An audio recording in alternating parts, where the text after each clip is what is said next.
Hello all welcome to daily current affairs classes. ఈరోజు మనం 2 September యొక్క ఫుల్ లెంత్ కరెంట్ అఫైర్స్ను డిస్కస్ చేద్దాం. అందులో భాగంగా ఈరోజు వార్తల్లో ఉన్న మొదటి అంశం షాంఘై కోఆపరేషన్ ఆర్గనైజేషన్. ఈ ఎస్సీఓ అనేది కంటిన్యూస్గా వార్తల్లో నిలవడం జరిగింది. ఈ ఎస్సీఓ సదస్సు కోసం మోదీ గారు చైనా కూడా వెళ్ళడం జరిగింది. సో ఈ సదస్సును ముగించుకొని మోదీ గారు ఇండియాకి కూడా రావడం జరిగింది. దీనికి రిలేటెడ్గా అంటే ఈ ఎస్సీఓకి రిలేటెడ్గా టోటల్గా సమ్మిట్‌లో ప్రకటనలు మరియు ఇండియా, చైనా చేసుకున్న ఒప్పందాల గురించి మరియు ఈ ఎస్‌సీఓ యొక్క ఆరిజిన్ గురించి కూడా మనం ఫుల్‌గా తెలుసుకుందాం ఇప్పుడు. ఇప్పుడు ఈ ఎస్‌సీఓ ఆర్గనైజేషన్ అంటే ఈ షాంఘై కోఆపరేషన్ ఆర్గనైజేషన్ యొక్క శిఖరాగ్ర సమావేశం అనేది ఎక్కడ జరిగింది అంటే చైనాలోని టియాంజిన్ నగరంలో ఈ సదస్సు అనేది జరిగింది. ఓకే. ఈ సదస్సు కోసం మోదీ గారు చైనా కూడా వెళ్ళడం జరిగింది. ఓకే. అందువల్ల ఈ ఎగ్జామ్ పర్స్పెక్టివ్‌లో ఈ సదస్సు అనేది ఎక్కడ జరిగింది అంటే చైనాలోని టియాన్జింగ్ నగరంలో ఈ సదస్సు అనేది జరిగింది. అందులో భాగంగానే ఈ టియాన్జిన్ ప్రకటన కూడా విడుదల చేయడం జరిగింది. అంటే ఈ టియాన్జిన్ ప్రకటనను కూడా ఆమోదించడం జరిగింది. మనం ఇప్పుడు ఈ టియాన్జిన్ ప్రకటన గురించి మరియు ఎస్సీఓ సమ్మిట్లో చైనా మరియు భారతదేశం కుదుర్చుకున్న ముఖ్యమైన ఒప్పందాలు కూడా మనం అబ్జర్వ్ చేయొచ్చు. అందులో భాగంగానే మొదటిగా ఉన్నత స్థాయి చర్చలు అనేది అంటే చైనా మరియు భారతదేశం అనేది ఉమ్మడిగా ఉన్నత స్థాయి చర్చలు అనేది జరపడం జరిగింది. అంటే ఇద్దరు నాయకులు సానుకూల సంబంధాలను వేగంగా స్వాగతించడం జరిగింది. వారు భాగస్వాములు, ప్రత్యర్థులు కాదు. అంటే వీళ్ళిద్దరూ కూడా అంటే చైనా, భారతదేశం అనేది ఇక్కడ భాగస్వామ్యులు మాత్రమే, ప్రత్యర్థులు కాదు అనే దృక్పథాన్ని పునర్ఘటించడం జరిగింది. అంటే మనం ఇంటర్నేషనల్ రిలేషన్‌లో అబ్జర్వ్ చేస్తే ఏ 2 దేశాలు కూడా పర్మనెంట్‌గా శత్రువులుగా ఉండవు మరియు పర్మనెంట్‌గా ఫ్రెండ్‌షిప్ కూడా చేయవు. ఇంటర్నేషనల్ రిలేషన్‌లో ఏ 2 దేశాలు కూడా పర్మనెంట్‌గా శత్రువులుగా ఉండవు మరియు పర్మనెంట్‌గా ఫ్రెండ్‌షిప్ కూడా చేయడం జరగదు. ఇప్పుడు మనము ఈ చైనాతో ప్రెజెంట్ భాగస్వామ్యం అనేది కుదుర్చుకోవడం జరిగింది. ఎందుకంటే మనం అమెరికాతో హై టారిఫ్స్ అనేది మనకు విధించడం జరుగుతుంది. ఓకే. అమెరికా అనేది మనపై హై టారిఫ్స్‌ని విధించడం జరిగింది. దీంతో అంటే ఈ సదస్సుతో అమెరికాకు కౌంటర్ ఇవ్వడం జరిగింది. అందులో భాగంగానే రష్యా, చైనా, భారతదేశం ముగ్గురు కూడా ఒక కూటమిగా ఇందులో చర్చించుకోవడం జరిగింది. విభేదాలు ఏవి కూడా వివాదాలుగా మారకూడదని ఈ 2 దేశాలు అంగీకరించడం జరిగింది. ఓకే. విభేదాలు ఏవి కూడా వివాదాలుగా మారకూడదు అంటే మేజర్‌గా మనకి ఇక్కడ ఈ బార్డర్స్‌లో వచ్చే విభేదాలు ఏవి కూడా వివాదాలుగా మారకూడదని ఇక్కడ అంగీకరించడం జరిగింది. ఇక్కడ అబ్జర్వ్ చేస్తే సరిహద్దు సమస్యలు 2024లో సరిహద్దుల విచ్ఛేదనం విజయవంతంగా అయింది. అంటే సరిహద్దుల సమస్యలపై మన చైనా మరియు భారతదేశం ఆల్రెడీగా చాలా సార్లు జాయింట్ సిట్టింగ్ కూడా అవ్వడం జరిగింది. ఈ సరిహద్దుల విభేదాల కోసం చాలా సార్లు కూడా చర్చించడం కూడా జరిగింది. అప్పటి నుంచి ఇవి శాంతియుతంగానే ఉండడం జరుగుతుంది. దీన్ని నాయకులు ఒక మైలురాయిగా గుర్తించడం జరిగింది. ఈ సరిహద్దు సమస్యలపై జరిగిన విజయాన్ని ఒక మైలురాయిగా గుర్తించడం జరిగింది. ప్రజల మధ్య సంబంధాలు కూడా ఈ ఒప్పందం ద్వారా బలపరచడం జరిగింది. అంటే ప్రత్యక్ష విమానాలు, వీసాను సులభతరం చేయడం మరియు ప్రజా మార్పుల్ని విస్తరించడానికి అంగీకరించడం జరిగింది.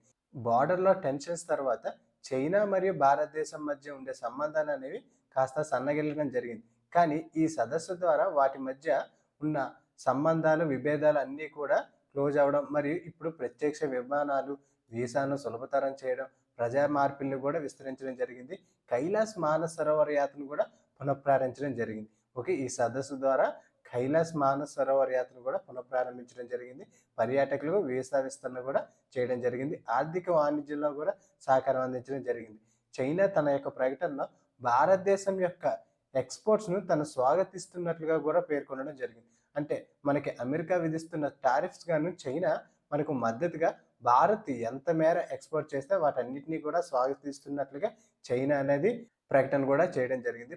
ప్రపంచ వాణిజ్యాన్ని స్థిరపరచడంలో వారి ఆర్థిక వ్యవస్థలు పాత్రను వీళ్ళు గుర్తించడం జరిగింది. వాణిజ్యం మరియు పెట్టుబడి సహకారం పెంచేందుకు ఈ 2 దేశాలు కూడా సిద్ధమవ్వడం జరుగుతుంది. ఇక్కడ మనం ఈ టియాంజిన్ ప్రకటనను అబ్జర్వ్ చేస్తే ఇది ప్రాంతీయ సంఘర్షణలు మరియు అణ్వస్త్ర వ్యాప్తిని నిరోధించడం జరుగుతుంది. ఓకే. ఇక్కడ ప్రాంతీయ సంఘర్షణలు మేజర్‌గా ఈ బార్డర్ టెన్షన్స్‌ని మరియు అణ్వస్త్ర వ్యాప్తిని కూడా ఇది నిరోధించడం జరుగుతుంది. ఉగ్రవాద నిరోధక ప్రయత్నాల్లో ద్వంద్వ ప్రమాణాలను తిరస్కరించడం జరిగింది. అంటే పాకిస్తాన్‌ను కౌంటర్ చేస్తూ ఏం చెప్పడం జరిగింది అంటే ఉగ్రవాద నిరోధక ప్రయత్నాల్లో ద్వంద్వ ప్రమాణాలు అంటే ద్వంద్వ వైఖరిని ఇక్కడ తిరస్కరించడం జరిగింది. ఉగ్రవాదుల సరిహద్దుల కదలికలను నిరోధించడానికి ప్రపంచ సహకార ప్రాముఖ్యతను నొక్కి చెప్పడం జరిగింది.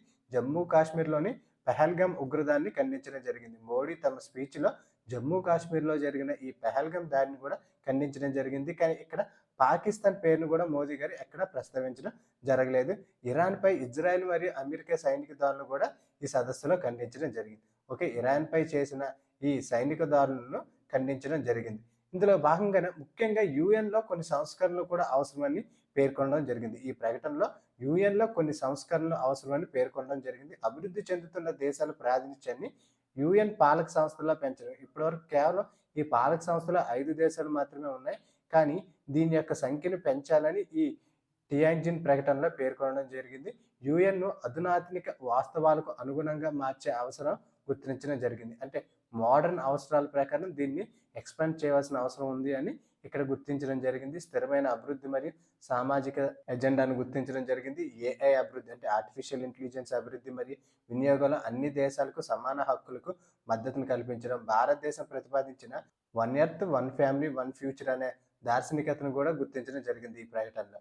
సో ఈ ఎస్సీఓ చైనా యొక్క ఇనిషియేటివ్ అంటే ఈ ఎస్సీఓలో చైనా ప్రత్యేకంగా చేసిన ప్రకటనను మనం ఇక్కడ అబ్జర్వ్ చేస్తే చైనా యొక్క ఉపగ్రహ వ్యవస్థ అయిన బైడు జీపీఎస్ వ్యవస్థను అన్ని దేశాలకు అంటే ఈ ఎస్సీఓ అన్ని దేశాలకు కూడా విస్తరించడం జరిగింది. ఈ చైనా యొక్క బిడోస్ ఉపగ్రహ వ్యవస్థను కూడా ఎస్సీఓలో ఉన్న 10 సభ్య దేశాలకు కూడా విస్తరించడం జరిగింది. అంటే వీటి యొక్క సేవలను ఈ 10 దేశాలు కూడా ఇప్పుడు ఉపయోగించుకోవడానికి అనుమతి ఇవ్వడం జరిగింది. మరియు చైనా అనేది వచ్చే 3 ఏళ్లలో 1.4 బిలియన్ రుణాలను ప్రకటించడం జరిగింది. అంటే ఏవైనా దేశాలకు ఈ రుణాలు అవసరమైతే చైనా అనేది అందించడం జరుగుతుంది. ఎస్సీఓ అభివృద్ధి కోసం ఒక బ్యాంక్ స్థాపన కూడా ప్రతిపాదించడం జరిగింది. ఇక్కడ మేజర్గా డాలర్ యొక్క ఆధిపత్యాన్ని తగ్గించడం కోసం ఎస్సీఓ అనేది ఒక బ్యాంకును కూడా ప్రతిపాదించడం జరిగింది.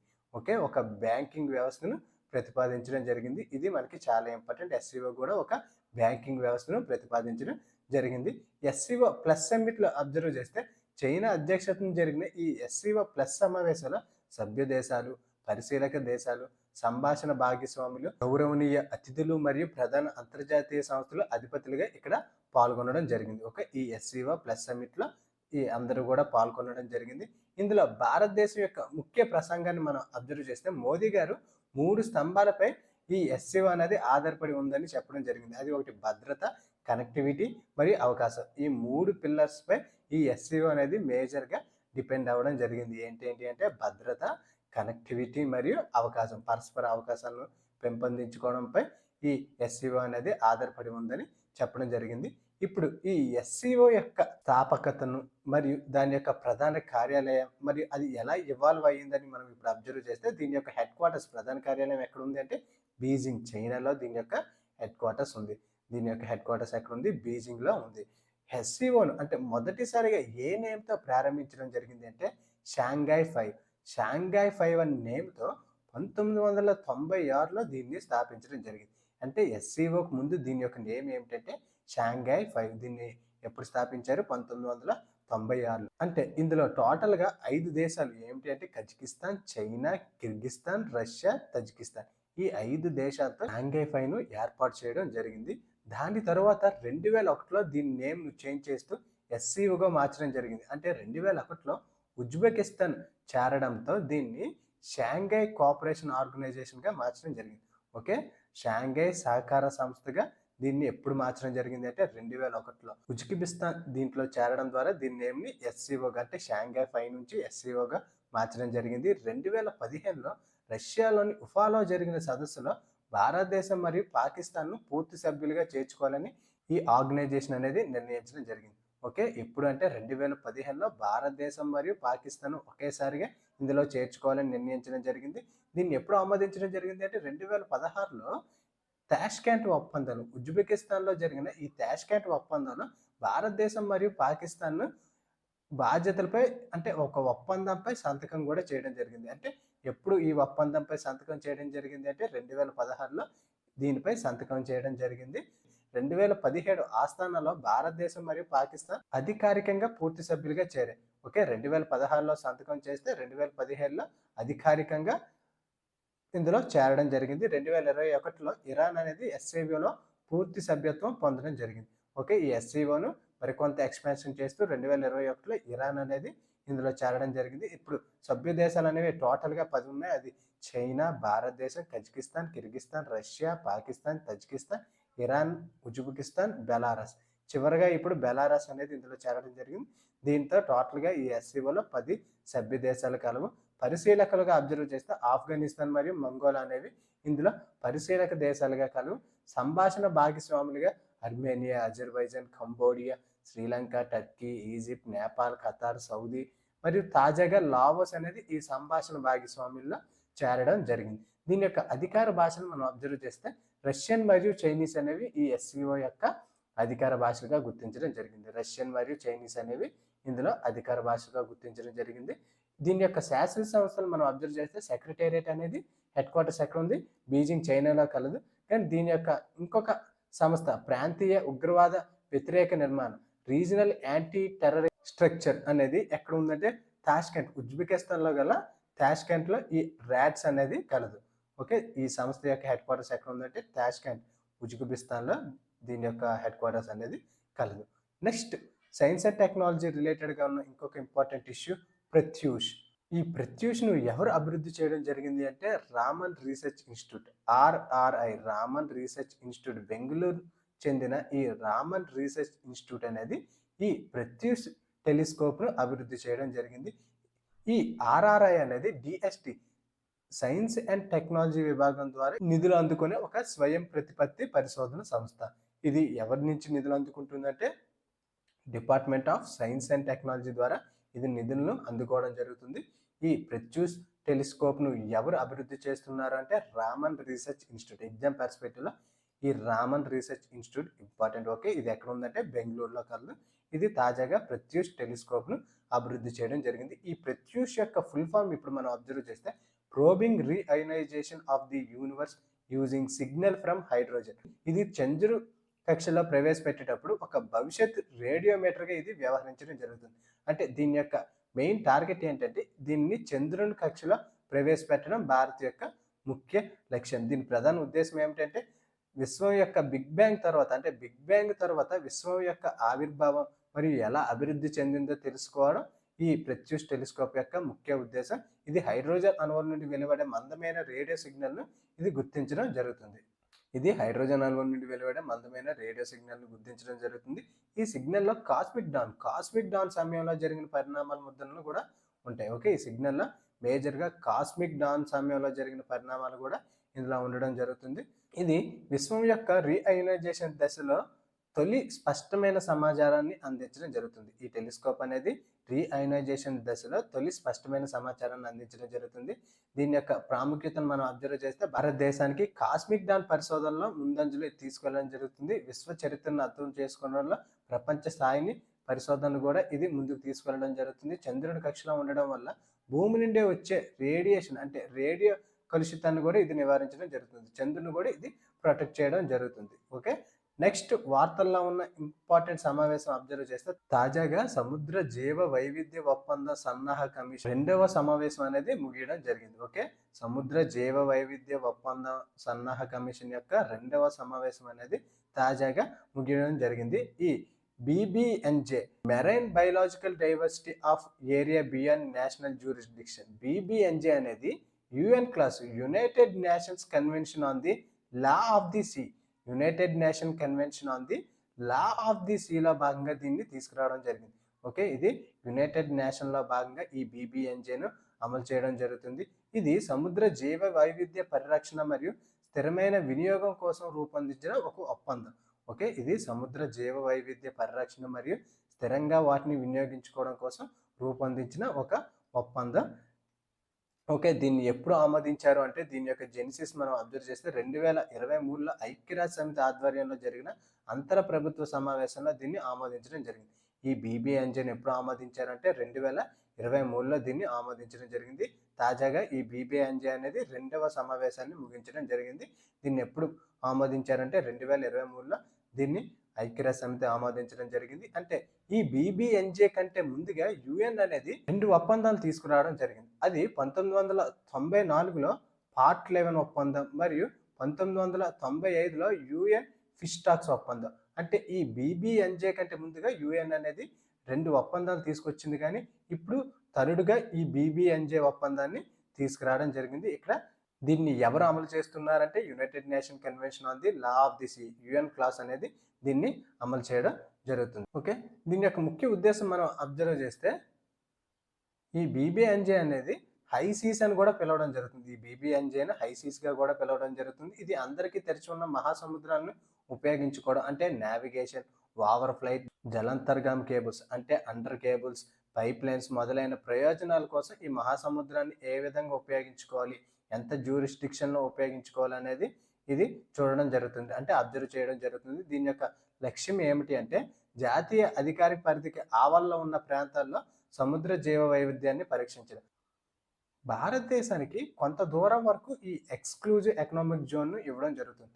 అంటే ఇది ఎంత దూరం వరకు అంటే అరౌండ్ 200 నాటికల్ మైల్స్ వరకు కూడా ఈ దూరం వరకు కూడా భారతదేశానికి ఈ సముద్ర జలాలపై పూర్తి ఆధిపత్యం అనేది ఉండడం జరుగుతుంది. అంటే ఈ ఎక్స్క్లూజివ్ ఎకనామిక్ జోన్ యొక్క రేంజ్ ఎంత అంటే ఈ 200 నాటికల్ మైల్స్. వన్స్ ఈ 200 నాటికల్ మైల్స్ దాటిన తర్వాత అది ప్రపంచంలో అన్ని దేశాలు కూడా వాటిని ఉపయోగించుకోవచ్చు. ఓకే, ఈ 200 నాటికల్స్ మైల్స్ వరకు కూడా భారత్కి ఎక్స్క్లూజివ్గా ఎకనామిక్ జోన్స్, ఈ జోన్ వరకు భారతదేశానికి పూర్తి ఆధిపత్యం అనేది ఉండడం జరుగుతుంది. అట్లా ప్రతి దేశానికి కూడా అంటే ఓషన్స్తో బార్డర్ ఉండే ప్రతి దేశానికి కూడా ఇలా ఎక్స్క్లూజివ్ ఎకనామిక్ జోన్ను కేటాయించడం జరుగుతుంది. ఆఫ్టర్ ఆ ఎక్స్క్లూజివ్ ఎకనామిక్ జోన్ దాటిన తర్వాత ఉండే వాటర్ జలాలను ఇది అబ్జర్వ్ చేయడం జరుగుతుంది. అంటే ఈ 200 నాటికల్ మైల్స్ అంటే ఒక దేశం యొక్క ఎక్స్క్లూజివ్ ఎకనామిక్ జోన్ దాటి ఉన్న పరిధిను ఇది అబ్జర్వ్ చేయడం జరుగుతుంది. అందులో భాగంగానే ఇది ఆ ప్రాంతంలో ఉన్న సముద్ర జీవ వైవిధ్యాన్ని పరిరక్షించడం, స్థిరమైన వినియోగానికి నిర్ధారించడం దీని యొక్క ముఖ్య లక్ష్యం. దీనిలో భాగంగానే పరిష్కరించే ముఖ్యమైన సమస్యలు మనం అబ్జర్వ్ చేస్తే సముద్ర జన్య వనరులు, లాభాలను న్యాయంగా సమానంగా పంచుకోవడం, ప్రాంత ఆధారిత నిర్వహణ, సముద్రం యొక్క రక్షిత ప్రాంతాలను స్థాపించడం, పర్యావరణ ప్రభావాలను అంచనా వేయడం, సామర్థ్య నిర్మాణం మరియు సాంకేతిక పరిజ్ఞానాన్ని బదిలీ చేయడం దీని యొక్క ముఖ్య లక్ష్యం. ఓకే, భారతదేశం యొక్క స్థితిని మనం అబ్జర్వ్ చేస్తే భారతదేశం అనేది ఈ ఒప్పందంపై కేవలం సంతకం చేయడం జరిగింది కానీ ఇంకా రాటిఫికేషన్ అనేది చేయడం జరగలేదు. అంటే భారతదేశం అనేది ఈ ఒప్పందంపై ఎటువంటి రాటిఫికేషన్ అనేది చేయలేదు. ఇక్కడ భారతదేశం ఈ ఒప్పందంపై భారతదేశం యొక్క స్థితి అనేది మన ఎగ్జామ్లో చాలా ఇంపార్టెంట్. భారతదేశం అనేది ఈ ఒప్పందంపై కేవలం సంతకం చేయడం జరిగింది కానీ ఇంకా ఆమోదం అనేది అంటే రాటిఫికేషన్ అనేది చేయలేదు. ఈ ఒప్పందం అనేది ప్రస్తుతం గ్లోబల్ గవర్నెన్స్ ఆఫ్ ఓషన్స్లో అంటే ఓషన్ రిలేటెడ్గా ఉండే గవర్నెన్స్లో ఒక మైలురాయి ఒప్పందంగా పరిగణించబడుతుంది. ఓకే, ఈ ఒప్పందం అనేది ఓషన్ రిలేటెడ్గా ఉండే ఒప్పందాల్లో ఒక మైలురాయి ఒప్పందంగా పరిగణించబడుతుంది. ఓకే, మన ఎగ్జామ్ పర్స్పెక్టివ్లో దీన్ని ఎవరు తీసుకొచ్చారు, ఏ సంస్థ అంటే యునైటెడ్ నేషన్. ఎవరు దీన్ని అమలు చేస్తున్నారంటే United nation convention on the law of the sea, UN class అనేది దీన్ని అమలు చేయడం జరుగుతుంది. నెక్స్ట్ వార్తల్లో ఉన్న ఇంపార్టెంట్ ఇనిషియేటివ్ నివేశక్ దీది అనేది ఒక ఆర్థిక అక్షరాస్యత ఇనిషియేటివ్. దీన్ని ఎవరు తీసుకురావడం జరిగింది అంటే investor educational protection fund authority, IEPFA, investor education and protection fund authority తన ప్రధాన ఆర్థిక అక్షరాస్యత కార్యక్రమం నివేశక్ దీది 2వ దశను ప్రారంభించడం జరిగింది. ఓకే, దీన్ని ఎవరు ప్రారంభించారంటే ఐఈపిఎఫ్ఏ అనేది ఈ నివేశక్ దీది ఆర్థిక అక్షరాస్యత ఇనిషియేటివ్ని ప్రారంభించడం జరిగింది. దీని యొక్క లక్ష్యం ఏమిటి అంటే గ్రామీణ వర్గాల్లో ఈ ఇన్వెస్టింగ్ ఎడ్యుకేషన్ ఆర్థిక అవగాహనను పెంచడం, ముఖ్యంగా మహిళల్లో ఆర్థికంగా సాధికారతను కల్పించడం ఈ ఇనిషియేటివ్ యొక్క ముఖ్య లక్ష్యం. దీనిలో భాగంగానే సురక్షిత పెట్టుబడులు, మోసపూరిత పథకాల నుండి రక్షణపై అవగాహన అనేది ఇది కల్పించడం జరుగుతుంది. ఇది సురక్షిత పెట్టుబడులు మరియు మోసపూరిత పథకాల నుండి రక్షణపై అవగాహన కల్పించడం దీని యొక్క అంటే ఈ ఇనిషియేటివ్ యొక్క ముఖ్య ఉద్దేశం. ఇది గ్రామీణ వర్గాల్లో ఆర్థిక అవగాహనను ఇది పెంపొందించడం జరుగుతుంది. ఇప్పుడు ఈ investor education and protection fund authority ఈ ఐఈపిఎఫ్ఏ గురించి అబ్జర్వ్ చేస్తే ఇది కంపెనీ చట్టం 2013 ప్రకారం ministry of corporate affairs corporate వ్యవహారాల మంత్రిత్వ శాఖ కింద దీన్ని ఏర్పాటు చేయడం జరిగింది. ఓకే, దీన్ని ఏ మినిస్ట్రీ ఆధ్వర్యంలో అంటే కార్పొరేట్ వ్యవహారాల మంత్రిత్వ శాఖ ఆధ్వర్యంలో దీన్ని 2013లో కంపెనీ చట్టం కింద ఏర్పాటు చేయడం జరిగింది. దీని యొక్క ప్రధాన లక్ష్యం ఏమిటి అంటే పెట్టుబడిదారుల విద్య మరియు అవగాహన రక్షణ కల్పించడం దీని యొక్క ప్రధాన లక్ష్యం. పెట్టుబడిదారులకు లిటరసీ అంటే ఫైనాన్షియల్ లిటరసీ అవగాహన వాటిని రక్షణ కల్పించడం దీని యొక్క మేజర్ లక్ష్యం. దీని యొక్క విధులు అబ్జర్వ్ చేస్తే ఇది క్లెయిమ్ చేయని నిధులు, అంటే మనకి ఇన్వెస్ట్మెంట్లో క్లెయిమ్ చేయని నిధులను, అంటే డివిడెండ్లు, డిపాజిట్లు, డిబెంచర్లు మొదలైన వాటిని ఇది స్వీకరించడం జరుగుతుంది. దాన్ని మరియు ప్రాపర్గా వాటిని అర్హులకు వాపసు కూడా చేయడం జరుగుతుంది. అంటే క్లెయిమ్ చేసే హక్కుదారులకు తిరిగి ఇది ప్రాపర్గా చెల్లించడం జరుగుతుంది. ఓకే, దీన్ని తిరిగి వాటికి వాపసు కూడా చేయడం జరుగుతుంది. మరియు ఏవైనా అన్‌క్లెయిమ్డ్ మరియు పరిపక్వ నిధులను కూడా ఇది నిర్వహించడం జరుగుతుంది. పెట్టుబడిదారులకు విద్యా కార్యక్రమాలు కూడా ఈ సంస్థ అనేది నిర్వహించడం జరుగుతుంది. ఓకే, ఈ మన ఎగ్జామ్ పర్స్పెక్టివ్‌లో ఈ నివేసిక్ ఇది దేనికి రిలేటెడ్ అంటే ఆర్థిక అక్షరాస్యతకు తీసుకొచ్చిన ఒక ఇనిషియేటివ్. దీన్ని ఎవరు ప్రారంభించారంటే investor education and protection fund authority దీన్ని ప్రారంభించడం జరిగింది. ఓకే, నెక్స్ట్ వార్తల్లో ఉన్న ఇంపార్టెంట్ ఎక్సర్సైజ్ మనం అబ్జర్వ్ చేస్తే ఇండియా యుఎస్ తాజాగా యుద్ధ అభ్యాసంలో పార్టిసిపేట్ చేయడం జరుగుతుంది.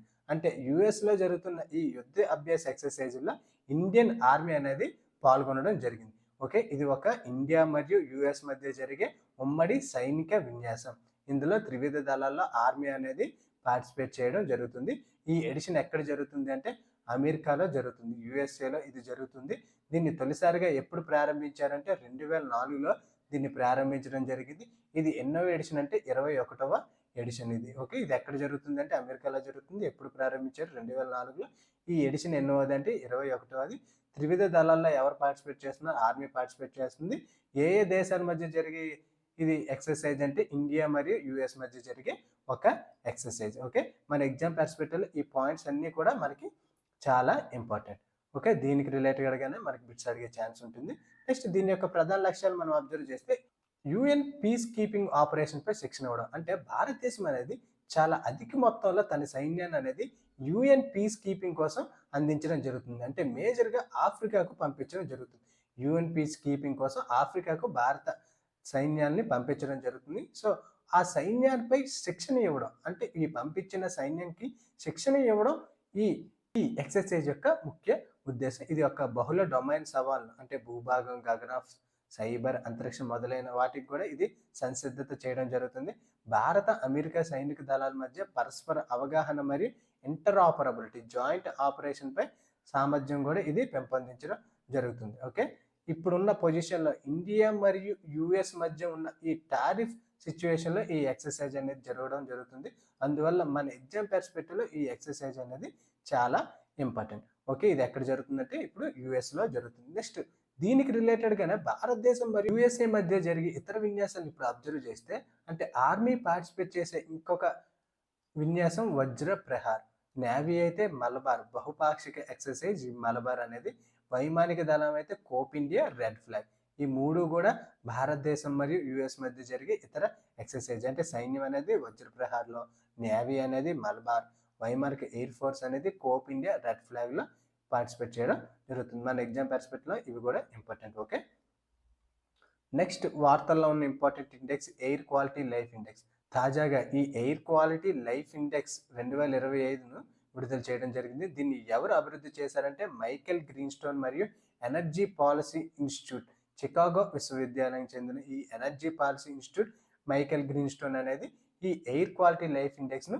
అభివృద్ధి చేయడం జరిగింది. ఇది లైఫ్ ఎక్స్పెక్టెన్సీ, అంటే ఆయుర్దాయం, అంటే మనిషి యొక్క లైఫ్ ఎక్స్పెక్టెన్సీని ఇది ప్రభావం, అంటే ఈ ఎయిర్ క్వాలిటీ అనేది ఏ విధంగా ప్రభావం చేస్తుందని ఈ ఇండెక్స్ ద్వారా అబ్జర్వ్ చేయడం జరుగుతుంది. ఓకే, ఈ ఇండెక్స్ ద్వారా అబ్జర్వ్ చేయడం జరుగుతుంది. ఇది దీర్ఘకాలిక PM 2.5 ప్రభావంపై అధ్యయనాలు మరియు గ్లోబల్ కాలుష్య కొలతలను రెండింటినీ మిక్స్ చేస్తే ఈ ఇండెక్స్ అనేది అధ్యయనం చేయడం జరుగుతుంది. అంటే PM పర్టికులర్ మ్యాటర్ 2.5 యొక్క ప్రభావం మరియు గ్లోబల్ కాలుష్య కొలతలను కూడా ఇది మిక్స్ చేస్తే ఈ ఇండెక్స్ అనేది అభివృద్ధి చేయడం జరిగింది. ఈ నివేదికలో భారత్ యొక్క స్థాయిని మనం అబ్జర్వ్ చేస్తే వాయు కాలుష్యం అనేది భారతదేశానికి మొదటి ఆరోగ్య ముప్పుగా పరిగణించడం జరిగింది. అంటే భారతదేశం ఆరోగ్య ముప్పులు అన్నింటిలో వాయు కాలుష్యం అనేది ప్రథమంగా నిలుస్తుంది. అంటే అత్యధిక మంది జనాభా అనేది ఈ వాయు కాలుష్యం వల్ల సఫర్ అవడం జరుగుతుందని ఈ నివేదిక పేర్కొనడం జరిగింది. ఈ వాయు కాలుష్యం ద్వారా భారతీయుల యొక్క సగటు ఆయుర్దాయం అనేది 3.5 సంవత్సరాలు అనేది తగ్గడం జరిగింది. అంటే సగటు 60 సంవత్సరాలు అనుకుంటే ఇప్పుడు కేవలం ఇది 56.5గా మాత్రమే ఉందని ఈ ఇండెక్స్ అనేది పేర్కొనడం జరిగింది. అంటే భారతీయుల యొక్క సగటు ఆయుర్దాయం అనేది 3.5 సంవత్సరాలకు తగ్గింది. అంటే ఈ వాయు కాలుష్యం ఇంపాక్ట్ ఏ విధంగా ఉందంటే తల్లి మరియు బాలల యొక్క పోషకాహార లోపం కంటే ఇది దాదాపు 2 రెట్లు గాను, మరియు సురక్షిత నీరు కాను మరియు పారిశుద్ధ్యం కంటే ఇది 5 రెట్లు ఎక్కువ ప్రాణ నష్టం అనేది కలిగిస్తుంది. జనరల్‌గా పోషకాహార లోపం కంటే ఇది 2 రెట్లు గాను, పారిశుద్ధ్యం కంటే 5 రెట్లు గాను ఇది అంటే ఈ వాయు కాలుష్యం అనేది ఎక్కువ ప్రభావితం చేయడం జరుగుతుంది. మోర్ దెన్ 1.4 బిలియన్ భారతీయులు ఈ పర్టిక్యులర్ మ్యాటర్ 2.5 పరిమితి కంటే ఎక్కువ కాలుష్య స్థాయిలో అంటే ఎక్కువ కాలుష్య స్థాయి ప్రాంతాల్లో జీవించడం జరుగుతుంది. అంటే అంత ఎక్కువ పొల్యూషన్ ప్రాంతాల్లో భారత జనాభా అనేది నివసిస్తుంది అని పేర్కొనడం జరిగింది. అత్యంత ప్రభావిత ప్రాంతాలను అబ్జర్వ్ చేస్తే ఢిల్లీ నేషనల్ క్యాపిటల్ రీజియన్‌లో సగటు 8.2 సంవత్సరాల ఆయుర్దాయం అనేది నష్టం అవ్వడం జరుగుతుంది. అంటే సగటున 8.2 సంవత్సరాలు అనేది ఆయుర్దాయం లాస్ అవ్వడం జరుగుతుంది. బీహార్‌లో అయితే 5.6 సంవత్సరాలు, హర్యానాలో 5.3, ఉత్తరప్రదేశ్‌లో 5 సంవత్సరాలు. అంటే సగటు ఆయుర్దాయం కంటే 5 సంవత్సరాలు తగ్గడం జరిగింది. ఓకే. 5 సంవత్సరాలు ఇక్కడ తగ్గడం జరిగింది. ఉత్తర బెల్ట్ నార్త్ ఇండియాలో ప్రపంచంలోనే అత్యధిక కాలుష్య స్థాయిని గుర్తించడం జరిగింది. ఓకే. ప్రపంచంలోనే అత్యంత కాలుష్య స్థాయిని ఈ నార్త్ ఇండియా ఉత్తర బెల్ట్‌లో గుర్తించడం జరిగింది. ఓకే. మన ఎగ్జామ్ పర్స్పెక్టివ్‌లో ఈ ఇండెక్స్ దాన్ని ఎవరు విడుదల చేశారో అది చాలా ఇంపార్టెంట్. నెక్స్ట్ 2027 జనాభా లెక్కలు తాజాగా వార్తల్లో నిలవడం జరిగింది. ఎందుకంటే భారతదేశంలో 2027లో జరగనున్న ఈ జనాభా లెక్కల కోసం register general of India RGI అనేది తాజాగా 14,618 కోట్లను బడ్జెట్‌గా కోరడం జరిగింది. గవర్నమెంట్‌కు ఈ ఆర్‌జీఐ అనేది 14,618 కోట్లను కోరడం జరిగింది. అందువలన ఈ జనాభా గణన అనేది వార్తల్లో నిలవడం జరిగింది. ఈ జనాభా గణన అనేది మొట్టమొదటి డిజిటల్ సెన్సస్‌గా నిలవడం జరుగుతుంది. ఓకే. ఈ 2027లో నిర్వహించే ఈ జనాభా లెక్కలు అనేది మొట్టమొదటి డిజిటల్ సెన్సస్‌గా నిలవడం జరుగుతుంది. ఈ జనాభా లెక్కలు అనేది 2 దశల వారీగా ఇది నిర్వహించడం జరుగుతుంది. అంటే 2027లో 2 దశల వారీగా వీటిని నిర్వహించడం జరుగుతుంది. అందులో భాగంగా కులగణన కూడా ఈసారి చేపడుతున్నారు. ఓకే. ఈ జనాభా లెక్కల్లో కులగణన కూడా చేపట్టడం జరుగుతుంది. కార్యకర్త నియామకం మనం అబ్జర్వ్ చేస్తే 35 లక్షలకు పైగా అపాయింట్ చేయడం జరిగింది. అంటే 2011లో జరిగిన జనాభా లెక్కల్లో 27 లక్షల మందిని అపాయింట్ చేస్తే ఇప్పుడు 35 లక్షల మందిని అపాయింట్ చేయడం జరుగుతుంది. ఓకే. ఇప్పుడు మన ఎగ్జామ్ పర్స్పెక్టివ్‌లో ఈ జనాభా గణన యొక్క నిర్వచనం అబ్జర్వ్ చేస్తే జనాభా గణన అంటే ప్రాంతీయ జనాభా సర్వే. ఇందులో వయసు ఉంటుంది, లింగం, వృత్తి మరియు ఇతర సామాజిక ఆర్థిక అంశాలపై కూడా వివరణలు అనేది జనరల్‌గా సేకరించడం జరుగుతుంది. ఈసారి కులగణన కూడా చేయడం జరుగుతుంది. ఓకే. ఒక జనాభా గణన అంటే అందులో జనాభా సర్వేతో పాటు వయస్సు, లింగం, వృత్తి, ఇతర సామాజిక ఆర్థిక అంశాలపై కూడా వివరాలు అనేది సేకరించడం జరుగుతుంది. దీని యొక్క చరిత్రను మనం అబ్జర్వ్ చేస్తే మొదటిసారిగా 1881లో తొలి సమకాలిక దశాబ్దపు జనాభా గణన అనేది WC ఫ్లోడెన్ ఆధ్వర్యంలో నిర్వహించడం జరిగింది. ఓకే. మొట్టమొదటిసారిగా 1881లో ఈ జనాభా గణన అనేది భారతదేశంలో జరిగింది. ఎవరి ఆధ్వర్యంలో అంటే WC ఫ్లోడెన్ ఆధ్వర్యంలో ఈ జనాభా గణన అనేది జరిగింది. స్వతంత్రం తర్వాత 1951లో భారతదేశపు మొదటి జనాభా గణన అనేది జరిగింది. ఓకే. స్వతంత్రం తర్వాత 1951లో తొలి జనాభా గణన అనేది జరిగింది. ఇది ప్రతి 10 సంవత్సరాలకి అంటే ప్రతి దశాబ్దం మొదటి సంవత్సరంలో ఈ జనాభా గణన అనేది జరుగుతుంది. ప్రతి 10 సంవత్సరాలకి మొదటి సంవత్సరంలో ఈ జనాభా గణన అనేది జరుగుతుంది. యాక్చువల్‌గా 2021లో జరగాలి. కానీ మనకి కోవిడ్ వల్ల దీన్ని పోస్ట్‌పోన్ చేస్తూ రావడం జరిగింది. దీన్ని 1948 జనాభా లెక్కల చట్టం ద్వారా ఈ జనాభా గణనని అబ్జర్వ్ చేస్తే ఆ చట్టంలో ఎటువంటి సమయం మరియు పునరావృతాన్ని కూడా నిర్దేశించడం చేయలేదు. ఓకే. ఈ చట్టంలో ఎంత సమయం మధ్యలో ఈ జనాభా గణన జరగాలి, మరియు ఎన్ని సంవత్సరాలకు ఒకసారి జరగాలి అనేది ఎటువంటి ప్రస్తావన కూడా ఈ చట్టంలో పేర్కొనడం జరగలేదు. ఇక్కడ మన ఎగ్జామ్ పర్స్పెక్టివ్ ఇంపార్టెంట్. దీన్ని ఏ మినిస్ట్రీ ఆధ్వర్యంలో జరుగుతుందంటే హోమ్ మినిస్టర్. ఇది హోమ్ మినిస్టర్ ఆధ్వర్యంలో ఈ జనాభా లెక్కలు అనేది జరుగుతుంది. ఈ registrar general and census commissioner అనేది ఏ మినిస్ట్రీ ఆధ్వర్యంలో ఉంటుంది అంటే హోమ్ మినిస్టర్ ఆధ్వర్యంలో ఉంటుంది. ఓకే. ఇది ఎగ్జామ్ పర్స్పెక్టివ్లో చాలా ఇంపార్టెంట్. నెక్స్ట్ వార్తల్లో ఉన్న ఇంపార్టెంట్ అపాయింట్మెంట్స్లో మనం అబ్జర్వ్ చేస్తే తాజాగా కంట్రోలర్ జనరల్ ఆఫ్ అకౌంటెంట్స్ CGAకు TCA కళ్యాణి పర్సన్ నియామకం అవ్వడం జరిగింది. ఓకే. TCA కళ్యాణి గారిని ఈ కంట్రోలర్ జనరల్ ఆఫ్ అకౌంట్స్కు నియమించడం జరిగింది. ఓకే. ఈమె 29వ కంట్రోలర్ జనరల్ ఆఫ్ అకౌంటెంట్. ఈమె 29వ కంట్రోలర్ జనరల్ ఆఫ్ అకౌంటెంట్స్కు బాధ్యతగా స్వీకరణ అనేది తీసుకోవడం జరిగింది.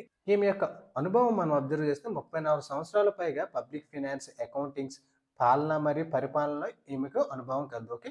ఈమెకి 34 సంవత్సరాల అనుభవం అనేది ఈమెకు కలదు. ఈమె వివిధ రంగాల్లో రక్షణ, టెలికాం, ఎరువులు, ఆర్థిక వ్యవస్థ, సామాజిక న్యాయం మరియు సాధికారిత వంటి రంగాల్లో విశేష అనుభవం అనేది ఈమెకు కలదు. ఓకే. ఈ రంగాల్లో ఈమెకు విశేష అనుభవం అనేది కలదు. ఓకే. మన ఎగ్జామ్ పర్స్పెక్టివ్లో ఈ కంట్రోలర్ జనరల్ ఆఫ్ అకౌంటెంట్స్కు ఎవరిని నియమించడం జరిగింది అంటే టీసీఏ కళ్యాణిని నిర్మించడం జరిగింది. ఈమె 29వ అధికారి. ఓకే. ఈమె 29వ అధికారి. అది ఫ్రెండ్స్ ఈరోజు వార్తల్లో ఉన్న ఎంటైర్ కరెంట్ అఫైర్స్. ఈ పీడిఎఫ్ను బోత్ ఇంగ్లీష్ అండ్ తెలుగు మీడియంలో వీడియో కింద డిస్క్రిప్షన్లో టెలిగ్రామ్ లింక్ ఇవ్వడం జరిగింది. టెలిగ్రామ్లో ఈ పీడిఎఫ్ను అప్లోడ్ చేస్తున్నాం. Thank you for watching.